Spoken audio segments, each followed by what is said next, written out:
ಏ ಅಣ್ಣ, ಶಾಂತಿ ಕ್ರಾಂತಿ ಟ್ರೆಂಡಿಂಗ್ ಅಲ್ಲಿ ಇದೆ. ಇನ್ನೇನ್ ಸದ್ಯದಲ್ಲೇ ರಿಲೀಸ್ ಆಗುತ್ತೆ. ರಿಲೀಸ್ ಆಗಿದ ತಕ್ಷಣ ಥಿಯೇಟರ್ಗೆ ಹೋಗ್ತಾ ಇರೋದೆ.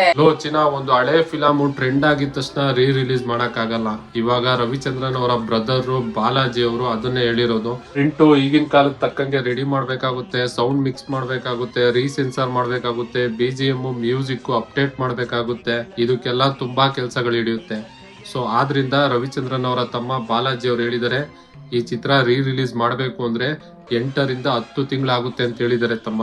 ಅಯ್ಯೋ ಅಣ್ಣ, ಇವಾಗೇನೋ ಟ್ರೆಂಡಿಂಗ್ ಅಲ್ಲಿ ಇತ್ತು, ಹೋಗೋಣ ಅನ್ಕೊಂಡೆ. ಇನ್ನ 8 ತಿಂಗಳಾಗುತ್ತೆ ಅಂದ್ರೆ ಅವ್ರು ಟ್ರೆಂಡಿಂಗ್ ಅಲ್ಲಿ ಇರುತ್ತಾ? ಯಾರು ಹೋಗ್ತಾರ, ಹೋಗಿ ಅಣ್ಣ. ನೋಡ್ತಮ್ಮ, ಸೂಪರ್ ಸ್ಟಾರ್ಗಳು ಎಲ್ಲಾ ಇಂಡಸ್ಟ್ರಿಲಿ ಇದ್ದಾರೆ, ಆದ್ರೆ ಕನಸುಗಾರ ಅಂತ ಇರೋದು ನಮ್ಮ ಕನ್ನಡ ಇಂಡಸ್ಟ್ರಿಲಿ ಮಾತ್ರ. ನೋಡು, ಟ್ರೆಂಡ್ ಆಗಿದ ತಕ್ಷಣ ಅವರು ಮತ್ತೆ ರಿಲೀಸ್ ಮಾಡೋದಕ್ಕೆ ಪ್ಲಾನ್ ಮಾಡ್ತಾ ಇದ್ದಾರೆ. ತುಂಬಾ ಸತಿ ಕೈ ಸುಟ್ಕೊಂಡಿದ್ದಾರೆ.